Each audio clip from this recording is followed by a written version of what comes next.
This is Smiles TV.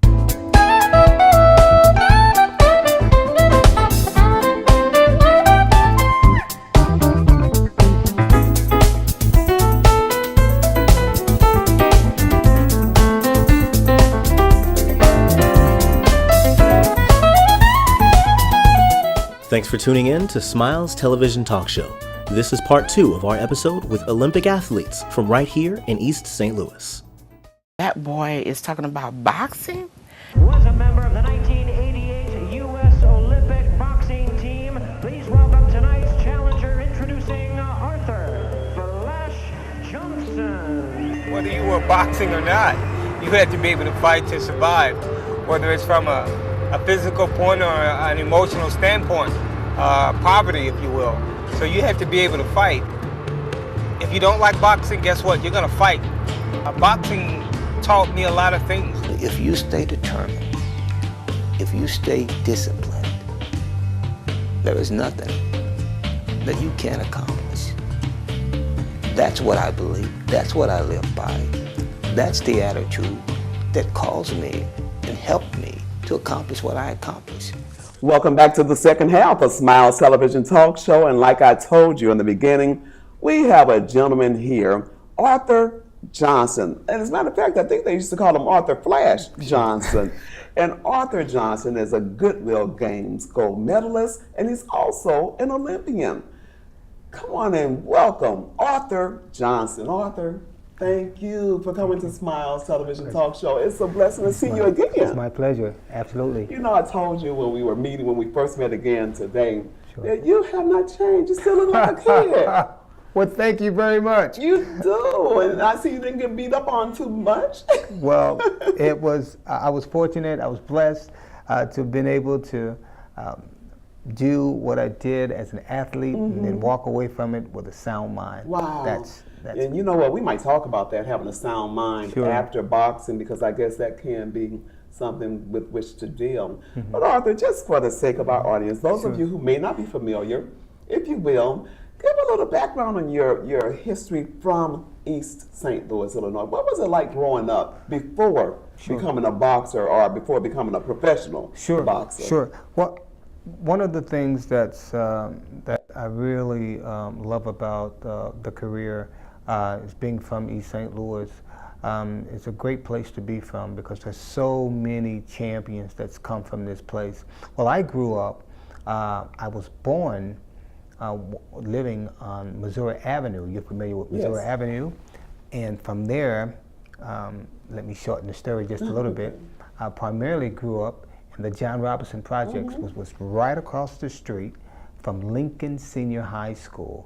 And one of the things that happened earlier in life is I always dreamed of being a boxer. I just think that was the purpose and destiny for me was to become a boxer. When I first saw it on TV, and maybe I perhaps remember seeing Muhammad Ali or something of that nature, maybe the Rocky movies.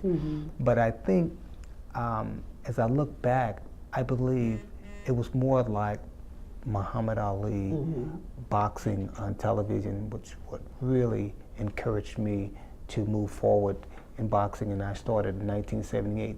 There was a gentleman by the name of Ben Stiff and James Hook. They were starting a boxing club, and I wanted to get involved, and so I got involved. And one of the things that happened was I took the permission slip, because you had to sign a permission slip, and I signed it myself. My mother never saw it, and there goes the career. Oh, wow. You know, so do you have brothers and sisters? I do. And how many? I have 8 now. It's 8 of us now living. It was 10 of us, 5 boys, 5 girls. I have, as I just stated, 8 of us living. There's 4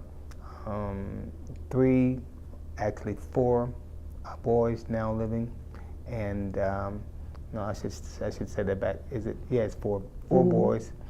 Of all the boys are still living. Had 2 sisters to pass. One passed before I was born, and then the other passed about 11 years ago. You know, you mentioned about how many great athletes are from this area, and that is true. And per capita, I would have to think that it's simply a miracle the way things turn out.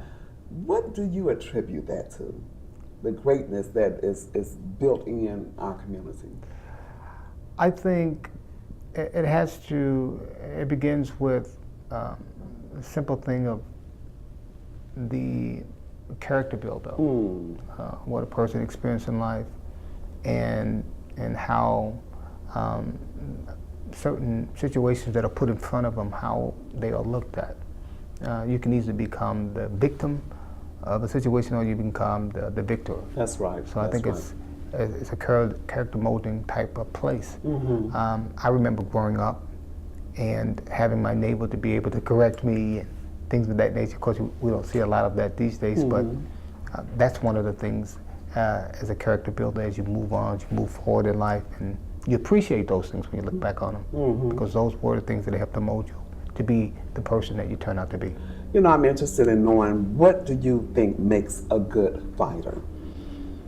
I think having agility, having quickness, having reflexes, having the ability to be able to elude certain situations, being able to reaction. I think that's what makes a great fighter. Okay. To be able to think and make adjustments, quick adjustments, because you have to do it on a dime. Wow. And I think that's what make you the athlete that you turned out to be, how quick you're able to respond to those type of things. We're sitting here with some of your hardware. Okay. And we'll talk about this. If you will, kind of tell our audience what we're looking at. Sure. Well, you're looking at here the NABF. It is one of the longest reigning lineages in boxing history. It's called the North American Championship. And North American Championship is like being world champion. It's because it's the longest lineage reigning title.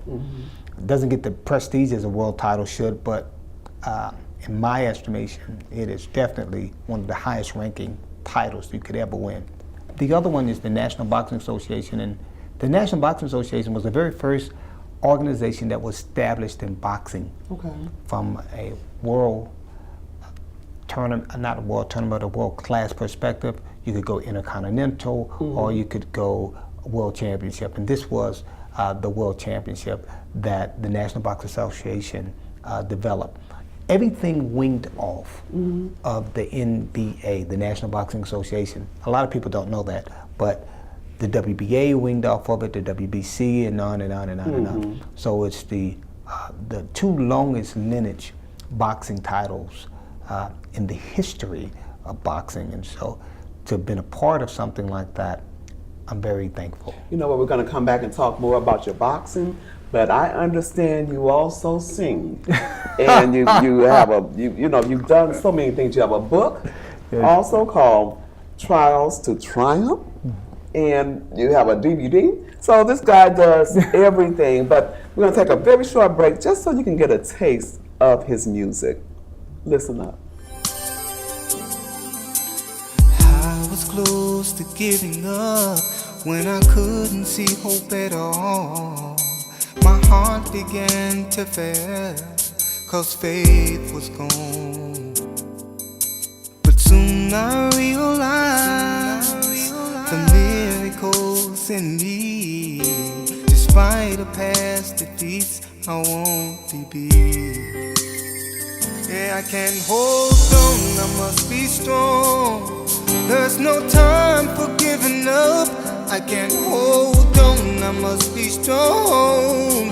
For the greatest moment, for the greatest moment, for the greatest moment, for the greatest moment of my life. You were just listening to Arthur Anthony Johnson, and you know, I just joked with him because my maiden name is Anthony, and it must be great, and it's just such smooth music. Arthur, you have a beautiful voice. Thank you.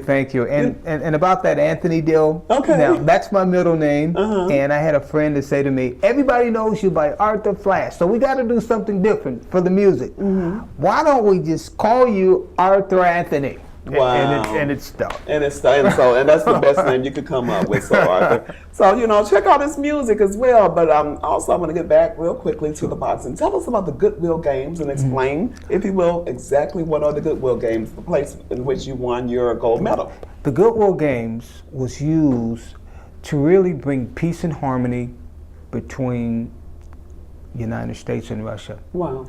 And a bunch of other countries were invited to this tournament. And so it was Olympic-style competition. Olympic-style boxing, the event was, and there was, as I forestated, several different countries there. I think maybe 100 or so countries that participated in the Goodwill Games. And I was the only non-Soviet to win gold in the inaugural Goodwill Games. And then after the Goodwill Games, you went on to the Olympics. And it's a very unique story because you are our gold medalist in the Olympics, whether or not you actually got it or not. But tell us quickly about your bouts with the Olympics. Well, I had a couple bouts. One was a preliminary bout, and the other one was I advanced to the quarterfinals. I had 2 victories in the games, and then we faced against the North Korean, and we lost a very controversial decision, a decision in which many to this day still think I won, and of course I still think I won. But in any event, it was a great fight, and of course that guy went on, as I pointed out, to win the gold medal. Wow. And it was a controversial decision. If anyone remembers the Seoul Olympics, when they had the sit-in, when they had the confusion to arouse in the games because of a decision that the Koreans lost, which was before the bout that I had, and that really caused a lot of issues. I was told after the games that the Koreans would be suspended from the following Olympics. Of course, now that doesn't give me my medal that I understand, earned, but they did suspend them because of the things that took place in the '88 games, and of course, anyone can look that up and really kind of go back and see about the confusion. Did you knock many people out? I did. Over half of my wins were victories of knockout. How do you feel when you knock somebody out there on the floor in the cold? Don't they almost look like they're dead? Well, here's the thing that you think about. When you think about that, it's like a wrestling match. That guy's going to either overcome you or you're going to overcome that guy.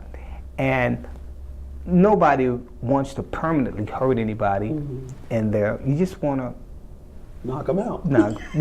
Put him out temporarily. Right. He wakes up, everything's okay. But really, at the high level of this thing, there's not very many knockouts that happen. Okay, and you are doing so many things in the community. You're starting a foundation. Yes. And so are there any Arthur Johnson proteges? You train anybody to come up behind you? And what are you doing with that foundation? Oh my goodness, we're doing a lot with the kids in the community.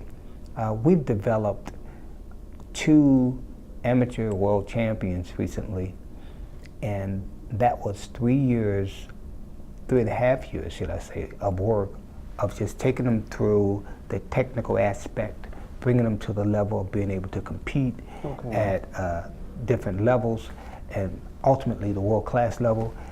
And we developed 2 champions, 2 brothers that lived in Washington Park. What we're doing now, we're still developing champions. This is kind of the motto that we've adopted, and that is making champions of tomorrow. In addition to the after-school programs that we do and the life skills. So that is something that is really passionate to me. I'm really passionate about that. My wife, LaTanya, is also passionate about it. We didn't talk about your family. Right. Yeah, she's also passionate about it. And we see the difference that it makes in the lives of these kids today. It's a huge difference to know that they take from it that there is a purpose, there is a destiny for my life, there is something for me to do, and hopefully someday they'll pay it forward. Arthur, we didn't talk much about your wife and children, so how many children do you have? 3 kids, 2 girls, 1 boy. One's Lakeisha, the other one's Rita, and then there's Arthur Jr. And they're all in their respective fields. The oldest is in the medical field.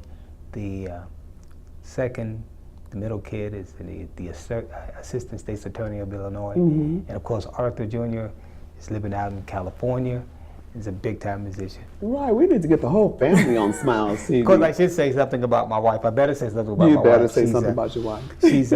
She works in the administrative department with the economists of the world. Oh, okay. So there's a lot of times where her brain is... So just greatness all within the family. I'm looking at this book here called, again, Trials to Triumph, The Untold Story. The Untold Story. Now, you know what? You're sitting here and we're talking about everything else, but I happened to start thumbing through it, and guys, he has quotes on here from Angelo Dundee, Evander Holyfield. This guy's been all over. He has music, he boxes, from Trials to Triumph. And you know, our time is running out, but tell us quickly what's in the book. Well, Trials to Triumph is basically my story, the rise from where I came from, poverty, to ring, being the champion on 4 different occasions as it ends.